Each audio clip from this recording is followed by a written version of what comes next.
কুমিল্লা ৪ জনাব আবুল হাসনাত। কুমিল্লা ৪, মাইক দিচ্ছি, একটু ওয়েট করেন please. Honourable Speaker, question of privilege under rules 163 এবং হচ্ছে আমাদের conditions of admissibility of questions of privilege এর rules 165 এর যেই 2 আছে সেটাকে আমলে নিয়ে কোয়েশ্চেন অফ প্রিভিলেজটি করছে মাননীয় স্পিকার। সেটি হচ্ছে আজকে যদি আমরা কার্যপ্রণালী দেখি এবং এটাও আমলে নিচ্ছি বিধি ৪৫-এ যে তারকা চিহ্নিত প্রশ্নের ডিসক্রিপশনটা এটা আপনার উপরে আছে, এটা আমরা জানি। আপনি যদি চান সেটা লিখিত বা টেবিলে দিয়ে দিতে পারেন, সেটাও আমরা জানি। কিন্তু একটা ফাংশনাল ডেমোক্রেসির জন্য এবং এটা ফাংশনাল পার্লামেন্টের জন্য মাননীয় স্পিকার আমরা কোথায় বলবো, আমরা যদি মাননীয় মন্ত্রীদেরকে জবাবদিহিতার আন্ডারে না আনতে পারি, আমাদের কথা বলার জায়গা একদমই সীমিত, 2 মিনিট 1 মিনিট 1 মিনিট 30 সেকেন্ড দেওয়া হয়, সেই জায়গায় আমরা মাননীয় মন্ত্রীদেরকে চলমান বিভিন্ন বিষয়ে আপনার প্রশ্নের মধ্যে তাদেরকে আনি। কিন্তু আমরা দেখেছি গত 2 সপ্তাহের সেশনে আমাদের এই যে তারকা চিহ্নিত প্রশ্নগুলো সংসদের কার্যপ্রণালীতে থাকলেও সেগুলো শুধুমাত্র টেবিলে দিয়ে দেওয়া হয়, যার ফলে আমরা মন্ত্রীদেরকে আমরা প্রশ্ন করতে পারি না এবং আমি মনে করি এটির মাধ্যমে আমার অধিকার বঞ্চিত হচ্ছে এবং আমি সম্পূরক প্রশ্ন করতে পারি না, আমি অধিকার বঞ্চিত হচ্ছি। যেমন চলমান ঘটনায় যেটি গুরুত্বপূর্ণ, আমরা কল্পনাও করতে পারি নাই একটা নির্বাচনের পরে কার্টুন শেয়ার দেওয়ার জন্য হাসান ইনামকে গ্রেফতার করা হবে মাননীয় স্পিকার। আমরা হাসিনার আমলে দেখেছি কটূক্তি করার জন্য গ্রেফতার করা হয়। কার্টুন শেয়ার করার কারণে আমাদের চিফ হুইপ মহোদয় আমাদেরকে ইনভাইট করেছিলেন এই সংসদে, যে উনি বলেছিলেন তিমির এবং হাঙ্গর, এটা স্যাটায়ার করে বলেছিলেন, এটা আমরাও বুঝেছি, এটা উনিও বুঝেছেন। কিন্তু মাননীয় স্পিকার দুঃখজনক বিষয় হচ্ছে যে এই কার্টুনটি শেয়ার করার কারণে আমাদের মাননীয় চিফ হুইপ মহোদয়ের এক কর্মী মামলা করেছে 25 ধারায়। যে মামলা 25 ধারায় যদি সংক্ষেপে বলি, আপনি মাননীয় স্পিকার, মাননীয় সদস্য, 1 মিনিট মাননীয় স্পিকার, আমরা এমনি সুযোগ পাই না, সুযোগ দেওয়া হয় ঠিক না। আছে, আমরা কবে ট্রেজারি ব্রাঞ্চে যাব, 45 মিনিট ধরে কথা বলবো, অবশ্যই বলবো, সেদিন অবশ্যই ইনশাআল্লাহ আসবে। মাননীয় সদস্য, আপনি একটু শেষ করুন দয়া করে। জাস্ট 1 মিনিট মাননীয় স্পিকার। 25 ধারায় রয়েছে, যে বিধিতে মামলা হয়েছে 25 ধারায় রয়েছে যৌন নির্যাতন করা হইলে, সংক্ষেপে বলছি, তাইলে এই ধারায় মামলা করা হবে। কিন্তু মাননীয় স্পিকারের মাননীয় হুইপ মহোদয়ের যেই মিমটি শেয়ার করা হয়েছে সেখানে কোথায় যৌন নির্যাতন করা হয়েছে? এখানে একটা মিম শেয়ার দেওয়া হয়েছে যেখানে দেওয়া হয়েছে তিমি মাছ সবাইকে সার্ভ করা হচ্ছে।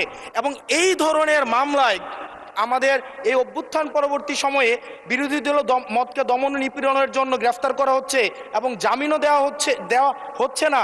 এবং এইখানে কোনো ধারায় 25 ধারায় সাইবার নিরাপত্তা যেটা আইন এই সংসদে পাশ করা হয়েছে, এই আইনে কূটনীতির জন্য বা রাজনৈতিক স্যাটায়ারের জন্য আমাদের হচ্ছে মামলা করার কোনো বিধান নাই। সেই জায়গাতে এই প্রশ্নগুলো আমরা কাদেরকে করব? যদি আমাদেরকে আমাদের এই মৌখিক প্রশ্ন উত্তর পর্বটি যদি আপনারা বাদ দিয়ে দেন, তাহলে আমরা কাদের কাছে প্রশ্ন করব? এটা একটা মনোলগ সেশন হবে, এখানে সবগুলো স্ক্রিপ্টেড থাকবে, মন্ত্রণালয় থেকে যে উত্তর রেডি করে দিবে সেটাই। আমাদের মন্ত্রীরা কাজ করছেন, পরিশ্রম করছেন, কিন্তু আমাদের সাথে তাদের যে জবাবদিহিতার যে সম্পর্কটা, এই সম্পর্কটা এই সংসদে নিশ্চিত হচ্ছে না।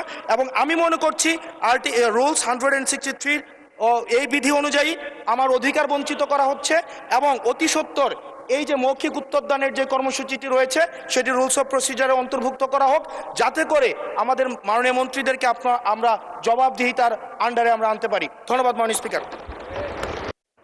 ধন্যবাদ মাননীয় সদস্য। মাননীয় চিফ হুইপ, একটা সেকেন্ড আমি একটু ওনাকে অ্যাড্রেস করে নিই, আপনাকে ফ্লোর দিব, একটু বসেন দয়া করে। মাননীয় সদস্য, আপনি নিশ্চয়ই জেনে এসছেন 163 and 164 এই রুলসের আন্ডারে আপনার যদি কোনো কোয়েশ্চেন অফ প্রিভিলেজেস থাকে সেইটা আপনাকে একটা নোটিশ প্রদান করতে হয়। আমি শেষ করি, একটা নোটিশ দিতে হয়, সেটা 2 ঘন্টা পূর্বে। তো আমি হয়তো বা 2 ঘন্টাটা কন্ডন করতে পারি, but notice is a must. আপনি যে কোয়েশ্চেনটা এনেছেন is very pertinent, very important. আমরাও চাই এই সংসদ প্রাণবন্ত থাকুন, কোয়েশ্চেন আনসার জবাবদিহিতার মধ্যে থাকেন।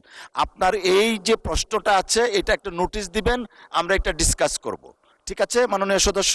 মাননীয় চিফ হুইপ। মাননীয় স্পিকার, মাননীয় বিরোধী দলের সদস্য যে কথা বলেছেন সঠিক বলেছেন। সঠিক মানে আংশিক সঠিক, আংশিক এলোমেলো আছে। আংশিক সঠিক হলো যে প্রশ্ন উত্তর পর্বের এটা একটা প্রিভিলেজ সকল সংসদের। কিন্তু মাননীয় স্পিকার, আপনি জানেন আমাদের মাননীয় বিরোধী দলীয় নেতা তিনি প্রপোজ করেছেন যে আমরা যেন 50 ঘন্টা আলোচনা করি রাষ্ট্রপতির ভাষণের পরে। তা এখন আপনি শুনতে পারেন না, আমার কথা শুনতে পাচ্ছেন নাকি মাননীয়? তো 50 ঘন্টা আলোচনা করলে 50 ঘন্টা আলোচনা করার মধ্যে এ যাবৎ আমাদের সব মিলিয়ে 12 ঘন্টা আলোচনা হয়েছে। কাজে বাকি সময়টা আলোচনা যদি আমরা করতে চাই, মাননীয় সদস্যবৃন্দ আলোচনা করবেন, মাননীয় বিরোধী দলের নেতার মূল্যবান বক্তব্য রাখবেন এবং মাননীয় সংসদ নেতা মূল্যবান বক্তব্য রাখবেন এবং অন্যান্য মন্ত্রীবর্গ বক্তব্য রাখবেন। সেই সব মিলিয়ে আমি হিসেব করে দেখি যে কোনোভাবেই আমরা যদি 30 তারিখে সংসদ শেষ করি তাহলে এই সময়ের মধ্যে সময় কভার করা যায় না। সেই কারণেই প্রশ্নটা টেবিল করা হয়। কিন্তু এটা যদি মাননীয় সদস্যবৃন্দ চান যে আর রাত 10টার মধ্যে চলুক, তাহলে আমরা সংসদের এই প্রশ্নোত্তর টেবিল করতে চাই না। আমরা নিজেরাই অ্যাকাউন্টেবল, এটা গভর্নমেন্টের যে অ্যাকাউন্টেবল এবং সেটা আমরা নিশ্চিত করবেন সেটা আমরা চাই, আমরা আন্তরিকভাবেই চাই। কিন্তু এই সমস্যার কারণে আমরা এটা করতে পারছি না বলে আমরা দুঃখিত। যদি বলেন আপনার মাননীয় সদস্যবৃন্দ একমত হয় যে আমরা রাত 10টা পর্যন্ত চালাবো, তাহলে আমরা 2 ঘন্টা সময় পেলে এখানে আমাদের ভাইজান আমার কথা বলার সুযোগ দেন ভাই। আচ্ছা, তো সুতরাং সেটা তখন এটা করা যেতে পারে। Please allow Chief Whip to they are talk. allowing me. Please, others member of this house. আচ্ছা, এগুলো Allow করেন Chief Whip সাহেবকে। মাননীয় স্পিকার, এই ধান মানতে শিবের গীত মাননীয় সদস্য আর একটা বিষয় উত্থাপন করেছেন। মাননীয় চিফ হুইপ, আমি এখানে খুব বলেছি যে 2-3টা তিমিরের কথা বলা হয়েছে, আর 2টা হাঙ্গরের অর্ডার দিয়েছি, সবাইকে দাওয়াত করেছিলাম। এই বিষয়ে একটা কার্টুনের আকারে কোনো এক ব্যক্তিকে গ্রেপ্তার করা হয়েছে। মাননীয় স্পিকার, আমি জানি এটা উঠতে পারে সংসদে, এই জন্য আমি ফাইল নিয়ে এসেছি, আর এটা আমার টেলিফোন আছে। মাননীয় স্পিকার, আমি অনেকগুলা চিঠি দিয়েছি, জিডি এন্ট্রি করেছি, কোনো ব্যক্তির বিরুদ্ধে নয়। আমি নিজে মানে আমার দলের লোকেরা করেছে জিডি এন্ট্রি প্রত্যেকটা থানায়। জিডি এন্ট্রিটা করা হয়েছে এই জন্য আমি ফাইল নিয়ে এসেছি। জিডি এন্ট্রিটা হয়েছে 1/12-তে, আর 17/12 এবং 20/12-2025 জিডি এন্ট্রির টাইম এখানে আছে, এটা ফেসবুকে আছে, আমার ফেসবুকে লিখে দিয়েছি। এই তারিখে আমার বিরুদ্ধে এবং আমার দলের বিরুদ্ধে, আমাদের নেতাদের বিরুদ্ধে অসংখ্য কুৎসর অর্ডার করা হয়েছে, মিথ্যা এবং বিভ্রান্তিমূলক, অসম্মানমূলক, অসৌজন্যমূলক এবং কুরুচিপূর্ণ, এবং অনেক কথা বলা হয়েছে। বিশেষ করে আমাদের এখানে মন্ত্রীবর্গকে নিয়ে, তখন কেউ মন্ত্রী হয় না, এমপি হয় না, এরকম সময়। তো আমরা এটা অনুপায় হয়ে আমরা বলেছি কতগুলো ফেক আইডি থেকে এগুলো করা হয়। তা আমি অনুপায় হয়ে তখন আমি ইলেকশন কমিশনে এসেছি, চিফ নির্বাচন কমিশনে দেখা করে তার কাছেও কাগজ দিয়েছি। সেটা জানুয়ারি মাসের 1 তারিখে, আমি জানুয়ারি মাসের 6 তারিখে কাগজ দিয়েছি, দিয়ে তারপর বলছি যে আপনারা এই সব ফেক আইডি থেকে যেসব প্রচার হয় তা বন্ধ করার চেষ্টা করুন। তো এইটা হয়েছে। তারপরে এক পর্যায়ে অনুপরে হয়ে আমি রিটার্নিং অফিসারকে ওই 1/6 আমি আর একটা চিঠি দিয়েছি, রিসিভ করা কপি সব, এগুলো তো আমি দেখাচ্ছি, সবই রিসিভ করা কাগজ। এখানে এই রিসিভ করা কাগজ, এগুলা মাননীয় সদস্য যেটা বলেছেন উনি সঠিক জানেন না বা জানতে পারেন না, সেই জন্য। 1 মিনিট আমার কথা শেষ করতে দেন, আপনার হাত দেওয়ার দরকার নেই, আমার কথা শেষ করি। এগুলো হওয়ার পরে চিফ হুইপ আমাকে অ্যাড্রেস করেন, আপনাকে অ্যাড্রেস করে কথা বলছি। এগুলো দেওয়ার পরে মাননীয় সদস্য এগুলো আমাকে অ্যাড্রেস করেন। এই সব দেওয়ার পরে আমরা অ্যাকচুয়ালি কোনো সুরাহা করতে পারিনি। এটা আইন শৃঙ্খলা কমিটির মিটিংয়েও আমরা বলেছি যে যারা ফেক আইডি দিয়ে এটা করে আপনারা তাদের বের করে তাদের শাস্তির আওতায় নিয়ে আসেন অথবা কোনো একটা ব্যবস্থা করেন। কিন্তু ফাইনালি নির্বাচনের আগে আমরা করতে পারি নাই। আমি তারপর গতকালকের আমি পত্রপত্রিকা দেখেছি যে এক ভদ্রকে গ্রেপ্তার করা হয়েছে কার্টুন আকার করে।